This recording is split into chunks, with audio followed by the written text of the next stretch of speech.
Welcome to Heal the World Show podcast, brought to you by the Healing Institute. The Healing Institute is a worldwide online hub of holistic practitioners, and we are here to help with health and healing in the world.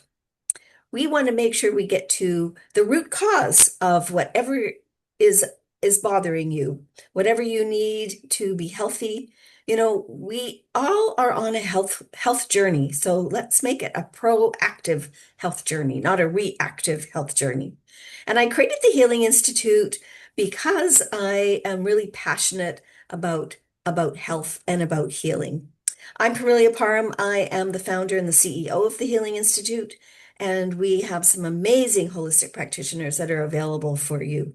And why did I do this? Well, we had a tragedy in our family a few years ago when my mom passed away at a very young age, and it was due to the complications of a medication she had been on for a long time. And not once during all the years that she was on that medication did her doctor ever say that her kidneys could be compromised. And so, unfortunately, she passed away at age 61 on the 15th of December, right before Christmas. I was 5 months pregnant with my son. And I say it's not only a tragedy that she died at a young age, but my children never got to meet their grandmother. And I don't want that happening for other families. So so that's my purpose and my mission and my passion about health and healing and how we want to make a difference in the world. We want to make sure that people have the options that we have available in on a holistic sense of health and healing. We need both. We need both the allopathic and the holistic, and we need to work together. But this is the Healing Institute offers holistic ways to be well and to stay well. And so I created this podcast that so I can invite some amazing people who have wonderful healing modalities.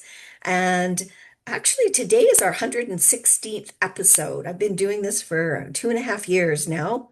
And our January's theme is Let's Get This Year Started. I don't know about you, but I'm feeling very enthusiastic about 2026. And today you're going to meet Daniela Cohen. She's a woman-centered coach and conflict transformation practitioner. And we're going to be talking about a really cool subject, healing the cycle of overgiving. Now, all the women I know that are listening to this are going to go, yes, you're going to resonate with that. And so, Daniela, welcome. So wonderful to have you here today. Thank you so much, Pamelia. It's really lovely to be here with you. So tell us a little bit about you. Now, how did you get into being a woman-centered coach? Yeah, thank you. So it's interesting that you talked about root cause at the Mhm. beginning of the podcast, and I'll kind of circle back to that. Perfect. I've worked in nonprofits in both Canada and South Africa for over 15 years and really passionate about the work that I did. And I remember the first time that I experienced burnout in that situation. I was working in a center for refugees in Cape Town in South Africa, and I was sitting in an office where the door wouldn't stop opening. And so someone would come in, Daniela, I missed the midterm because I had to work. The teacher would come in, I lost my CD. A volunteer would come in, please help me prioritize my task list. And I would just say yes and yes and yes to everybody. And there was one day I remember just sitting there staring at this door with dread and thinking, if one more person asks me one more thing, I am going to scream. I just felt so completely empty and then guilty because Yeah. I was there supporting people who'd been through so much. And how could I feel tired? And then I looked through this glass window at the open plan office, and all my colleagues seemed fine. And so I thought, this must just be me. There must Mm. be something wrong with me. And I felt completely alone and ashamed. And then I started to do all these things to try to help myself. I was doing yoga, I was doing meditation, Good. which are all great things. And I even went on a silent retreat, but nothing actually stuck.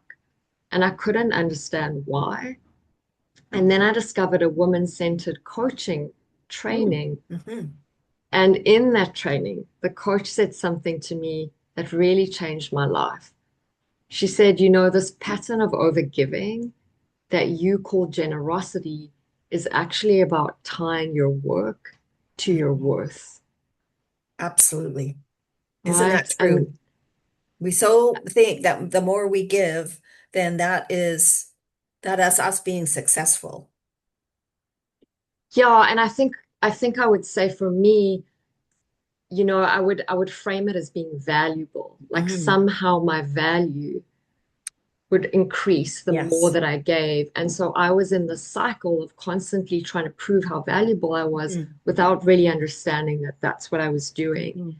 And when I saw that, then I could start to shift that.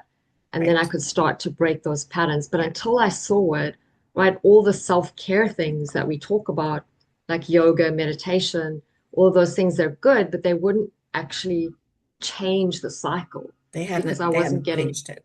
Yeah. yeah, I wasn't getting to the root cause of it. And I think often too, as women, certainly know as a young child, a young child, um, my value in the family was when I was contributing to the family, when I was giving of myself to the family. And I think we get that conditioning at a very young age. And so once we become adults and we're out in the world of work, it's nothing changes because we're still overgiving. Because it's, as you said, and I think that's a perfect way of explaining it, is that it is connected to the value of who we are. Absolutely. And I think what you've just said is so important because this isn't a personal failure, No, right? That we no. have. It's something that we've been socialized into as women. We've been the ones that have been socialized to care for other people, to Mhm. put others' needs first, Mm. and to be in the background and not really caring for ourselves, right? And so I think the other piece that I just want to mention, because the women that I work with, the women that I serve, are women who are serving others. So they're in Right. service focused work like Mm. nonprofit, healthcare, education, those kinds of fields. And when we come into that, already have been socialized to take care of other people, and then that's actually our job as well, That's right? right. Yeah. We can just imagine how much this magnifies these patterns of overgiving until we don't have anything left. And that's when we get ill as well, because if we're Right. depleting our nervous systems because of always giving and giving and giving and not filling up our own cups to then be able to give more, or not give more necessarily, but at least to come from a place of having a full cup so that we can then have something to give, because that's what happens so often. I know with other women that I've met and talked to, where they just and I think it's a cycle of women in burnout who are now finally realizing there's a lot of lessons that we have to learn in order to break that cycle. So yeah. Absolutely. Yeah, and I think the first step is just really understanding, what is underneath it. Hmm. So, some of the stories that we carry, for example, a really common one that I hear with women I work with is it's all on me, right? Yeah. So many of these women are in leadership roles, in positions of huge responsibility, and because they care so deeply, it's easy to feel like the weight of the world is resting on their shoulders. And so when we have that belief, the way that we move through things affirms that belief, Yeah. confirms that belief, right? And so Right. it's like I don't delegate to other people, or because other people aren't going to do it to the standard that I need them to do it. And so I keep doing it all myself. And so it continues and so it continues. And as you say, at the very end of that spectrum, we can get ill. We can Mhm. really, it can really lead us to burnout. And that has such a cost on us, on our families, and our communities, and the world, because often what Absolutely. happens, women then can't continue the work that they came here to do, and so everybody loses. And it happens, I think, also when we talk about burnout, we often think of, being in a corporate job or being in a position that you were in, that you were supporting nonprofits and supporting some doing some very very important work, especially with refugees. But we also do that not only in our work life, but also in our personal life. 100%, right? These patterns, because the thing with these patterns is they're not um, limited to one That's area. They're no, pervasive across our lives. So if I'm overgiving in my work environment, yeah, chances are I'm doing the same with my family, with my other relationships, right? Because it's kind of like our identity. We yes, are the that's giver, we are the carer. And so that's why we need to address it at that level. Like, what would it be like to be in an identity where I could have more reciprocity in my life, where I could receive as well as give? mm, What would that be like? yeah. And I was reading something, I can't remember the author off the top of my head, but that was the point that she was making was that as women, we don't know how to receive. Mm, We haven't learned how to receive because we have been conditioned to always give. And it's intergenerational. You know, I can just speak from my own personal experience where my grandmother, who I'm named after, my mother was one of her 12 children that she had and grew up on a farm and was not only the mother and wife and looked after her household, but in her community, she was very prominent and looked after other households that needed help and passed that on to, I believe, passed that on to my mother, who then, passed it on to me. And a lot of it is not even spoken.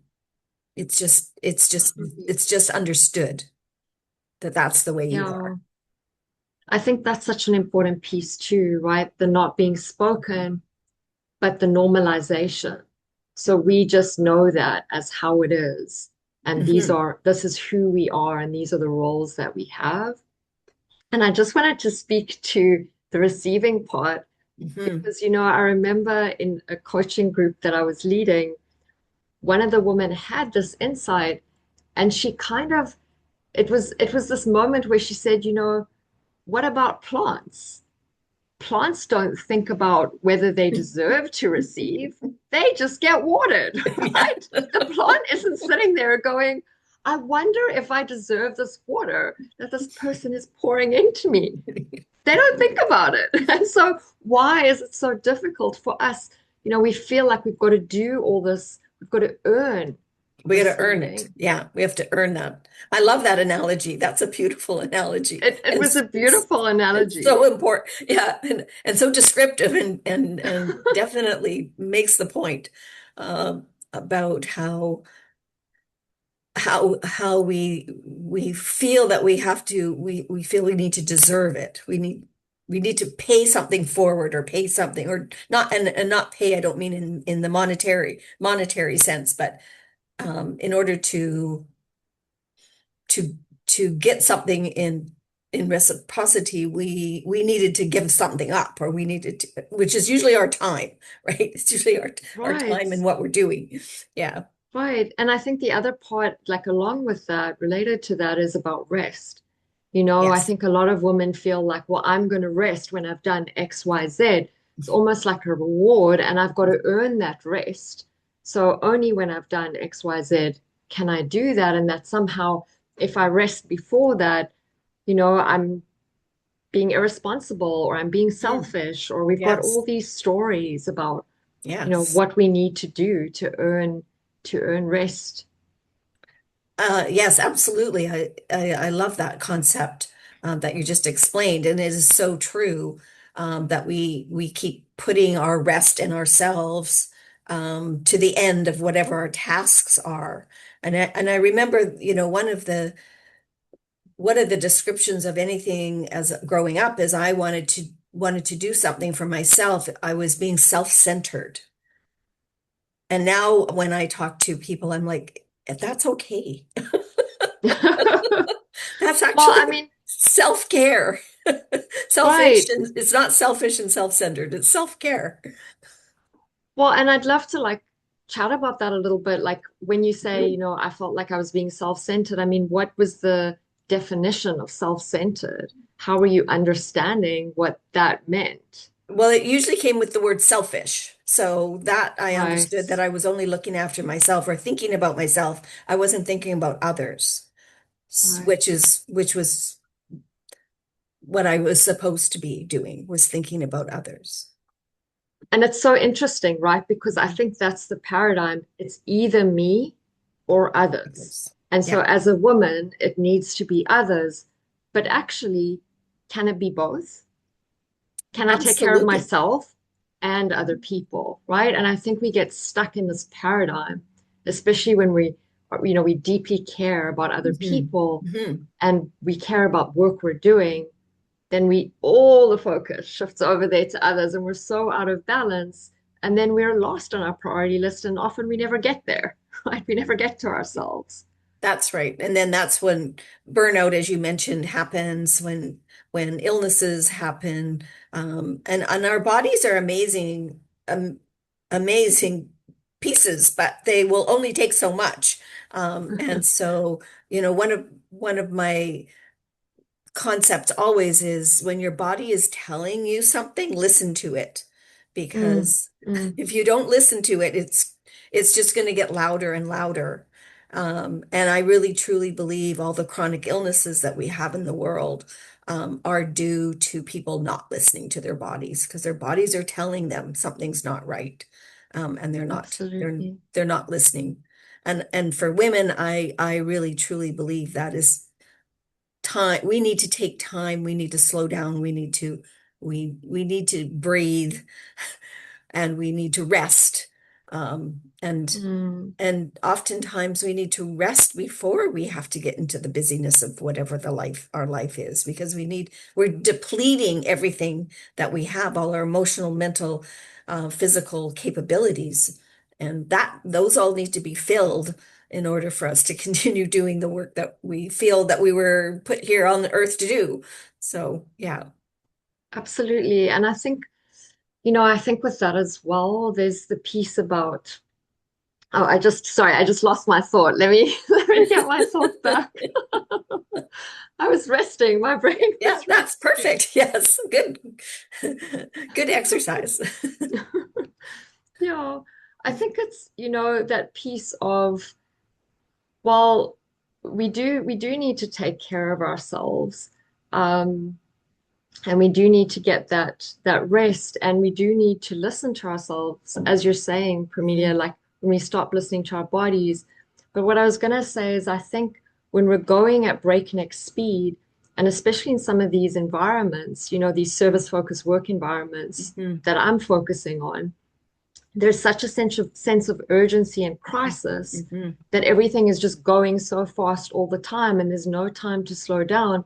So a lot of women don't have the time or space to even feel what's going on inside Right, them, to even know what their body is saying. right. And then we become so used to that, we're totally disconnected from it. So even if you asked me what I needed, I wouldn't know You wouldn't because know. I'm not used to even listening to Mhm. that. And then if you keep repeating that over Mhm. time, that's when we can burn out because we haven't been listening for so long. We don't even know what we need anymore. That is an excellent point. Yes, I love that because that is so true when you're not tuned in.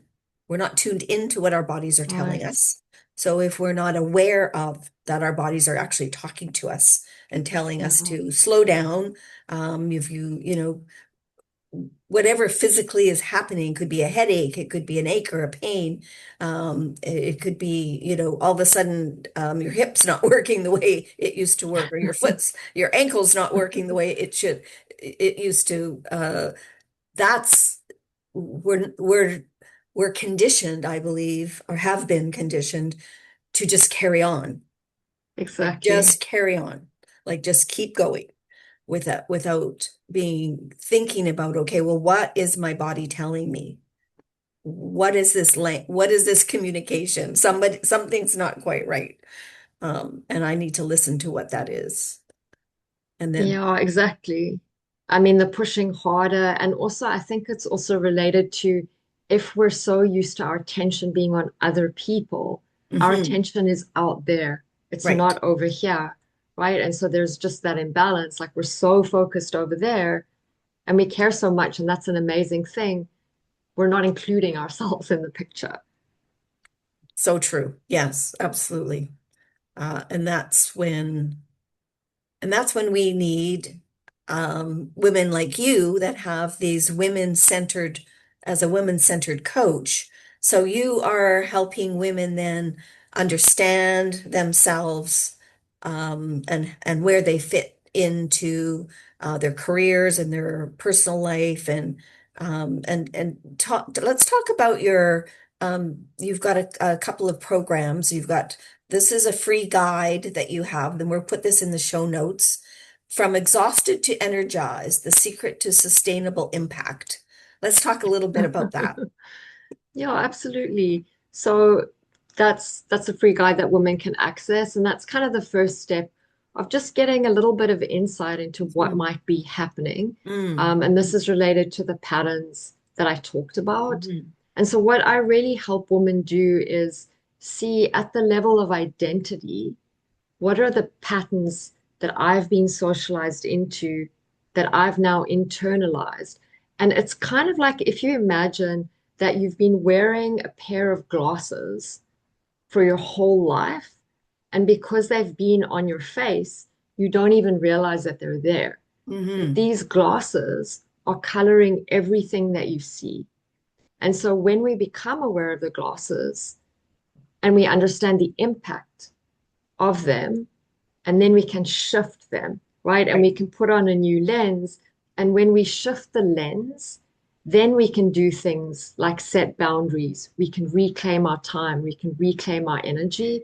But we need to start by understanding what is the lens that we're looking through that's been hidden, right? That we right. have not been aware of.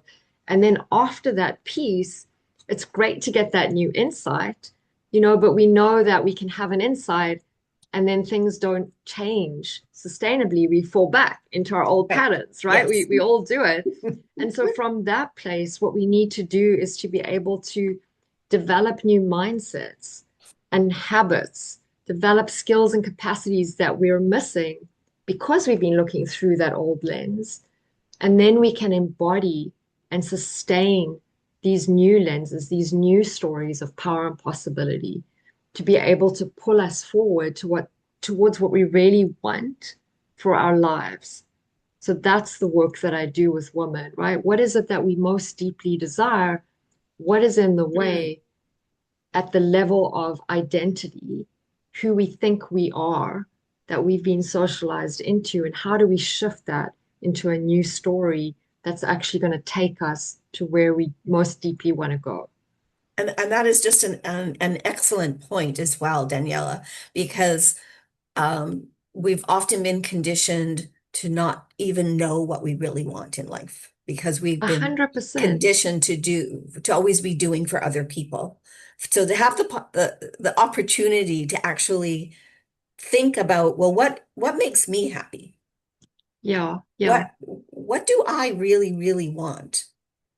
right. We've not ever, for the most part, not been allowed to ask those questions and to really Absolutely. think about that.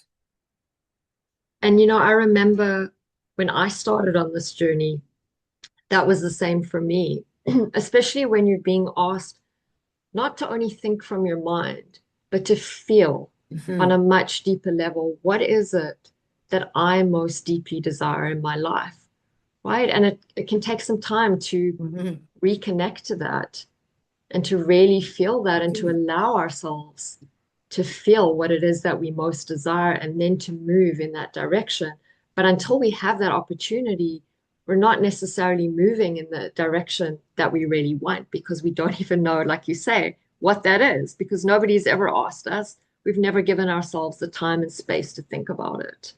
And we haven't And been allowed to to actually have our feelings because we've been doing for other people. So for someone to say to me, well, how does that feel for you? The first time someone ever asked me that, I was like, I didn't know how to answer the question because I wasn't tuned into my feelings. absolutely. And I think that's so common. Hmm. Right. And then also the other piece about thinking about what we want, feeling into what we want is often as women, we see a small percentage of what could actually be possible for Yeah, us yeah. because other people have put us in that box. But what's actually possible is much bigger than we can see. And so to have the space to really feel into that and expand Mhm. our vision for ourselves and our lives is really powerful. That is very powerful. Yes. Yeah, I love the way that you explained that because that is so, so true. And it happens so often where we just have this little piece that we see that we're doing. It's been accepted that this is what we will do. And then we have the opportunity to expand, and do something much bigger. So, Yeah, we have so much more power than we know, right? And it's just about getting connected to that and then being able to express that, to really fully mhm. step into that in the world. And so we want to let people know the best way to get in touch with you, and I'll put this again in the show notes, is your LinkedIn profile. Absolutely. Yeah. And well, I've been enjoying this conversation so much. Me as well. It's I been don't want to lovely. end, but trying to keep it within, Oh, a reasonable amount of time. But I really do appreciate you coming on the podcast and talking about the work that you do and how you're helping women see who they really are and know who mm, they really are. So I really greatly appreciate that. Our vision for the Healing Institute is to create this community of expert health practitioners. They customize whatever you need. It's a unique treatment. It's not a one size fits all. And our motto is service with love. So please, we have a big ask. Let all of your friends, family, community know about the Healing Institute and about our amazing practitioners, as we can help you on your healing journey. And you got to meet another fabulous, and amazing practitioner and healer today, Daniela Cohen. Thanks so much, Daniela, for being part of the podcast. thank you, Premia. It was really lovely to be here with you.